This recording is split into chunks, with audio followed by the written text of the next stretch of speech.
Talvez você não tenha livre-arbítrio? Pois é isso que a gente vai falar no capítulo 4 do livro Contágio, em que literalmente o autor traz algumas ideias pra gente baseadas, novamente, em fatos reais. Primeira coisa, não sei se você já sabia, eu também não sabia, mas o autor contou pra gente que a Apple, o que ele conta pra gente é que nessa marca, o símbolo da maçã mordida, ela ficava literalmente virado pro lado da pessoa que abriu o notebook. Então a maçã ficava virado para cá. Quando a pessoa abria o computador, a maçã para você que estava olhando de fora ficava ao contrário. Mas a ideia do Jobs, quando colocou justamente a maçã para ela abrir, para ela ficar posicionada de frente para o consumidor, para ele poder abrir o notebook, era para que a pessoa ficasse mais facilitada para abrir o computador do lado correto. Só que aí ele percebeu junto com o sócio que se algo é criado para aparecer, ele é criado para crescer. Ou seja, era muito mais lógico ele deixar a maçã virada do lado correto para as pessoas que estavam em volta daquela pessoa usando o computador, seja numa cafeteria ou em outro estabelecimento. Por quê? Porque essas pessoas, ao invés de verem o logo invertido como era previamente, veriam agora o logo da Apple de maneira correta. E se essa pessoa está usando o computador e se várias outras eu vejo usando esse computador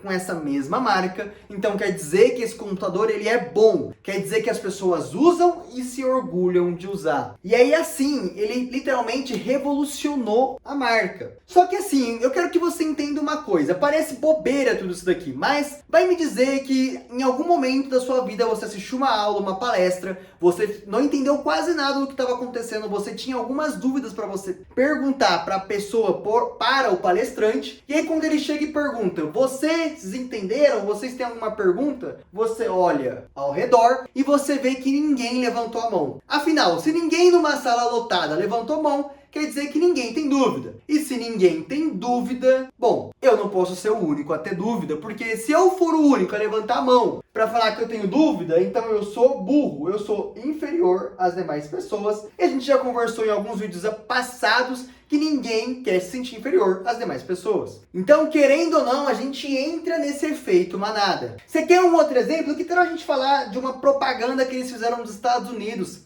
para dizer que apenas 37% das músicas baixadas elas eram pagas. O restante, 63% das músicas elas eram feitas de forma pirateada, um download chamado de download ilegal. E aí eles fizeram essa propaganda para poder falar, pessoal, não pode fazer isso. Isso daqui é muita gente. Vocês têm que realmente pagar pela música, porque as pessoas produziram a música, elas tiveram gastos e tem direito autoral nisso tudo. Só que fez o efeito contrário, porque afinal, se a maioria das pessoas não estão pagando pela música, então quer dizer que eu que pago sou um idiota. Então é muito mais fácil eu não pagar, porque afinal de contas, ninguém está pegando essas pessoas que estão pirateando. Então perceba como o efeito manada ele é muito interessante. De mesmo modo, o autor ele cita no livro uma propaganda antidrogas que também resultou no efeito contrário. Afinal de contas, se tantas pessoas usam drogas e estão dispostas a me oferecer e eu tenho que recusar, eu tenho que ter muita vontade para recusar, quer dizer que então, que se muitas pessoas usam e fazem questão de indicar, quer dizer que é muito bom e, bom, eu vou experimentar. Então, era mais ou menos essa a lógica que as pessoas tinham e o autor traz pra gente no nosso livro. Então, novamente, como de prática aqui no canal, eu quero que você use todo esse conhecimento que você adquiriu com esse resumaço que eu fiz do capítulo 4 do livro Contágio, para você poder usar agora essas duas últimas ideias que eu trouxe aqui para que você aplique na sua vida. A primeira ideia era trazida pelo livro, que é muito simples, a gorjeta visível. Ele dá a ideia de que se você, por exemplo, é um garçom e você quer receber mais gorjeta, não adianta você deixar o frasco vazio, porque afinal de contas, se a pessoa tá lá e vê o frasco vazio, a ideia é de que ninguém tá dando gorjeta, então por que ele começaria a dar? Só que por outro lado, se você vai lá e coloca 5 notas de R$1 dentro, ou você coloca 5 notas de R$2 dentro do seu frasquinho de gorjeta, já faz um certo volume, as pessoas percebem que tem outras pessoas supostamente dando gorjeta para você, porque o frasquinho já tem algumas notas, então elas também se sentem mais propensas a dar gorjeta para você. Então isso é uma coisa que você pode parar e pensar. Quero fazer uma vaquinha, quero fazer um sorteio, quero fazer uma rifa. Pois é, em vários desses exemplos, literalmente você fazer a mesma coisa. Em vez de você começar a vender a rifa para uma pessoa do zero e mostrar que ninguém comprou, por que você não faz ao contrário? Você mostra que muitas pessoas compraram. E agora, esse último tópico aqui, eu acho que é um dos mais importantes para você que vai ser pai no futuro ou que você está já no momento da paternidade. Eu dou essa ideia para você. Que tal a gente evitar um pouco essa prova social negativa? Eu falo isso porque é muito comum você conviver com idosos ou pessoas que costumam ser resmungonas, né? Eu, por acaso, não sou resmungão. Eu olho para a situação, acho interessante ou acho estressante e me retiro. Só que existem pessoas que acabam resmungando. Então, ninguém arruma nada nessa casa, todo mundo aqui chega atrasado. Em vez de você usar uma prova social negativa falando que todo mundo chega atrasado, falando que todo mundo é bagunceiro, por que você não faz o contrário? Você premia quem não é. Porque ao você falar que todo mundo é bagunceiro, como que você vai incentivar o seu filho ou alguém dentro da sua casa a quebrar o padrão? Porque afinal de contas, se todo mundo é porque é o padrão, é o mais fácil, é o mais conveniente, é o mais simples de ser feito. Só que se ao contrário, você, em vez de usar a prova social negativa, você vai lá e premia o seu filho, você premia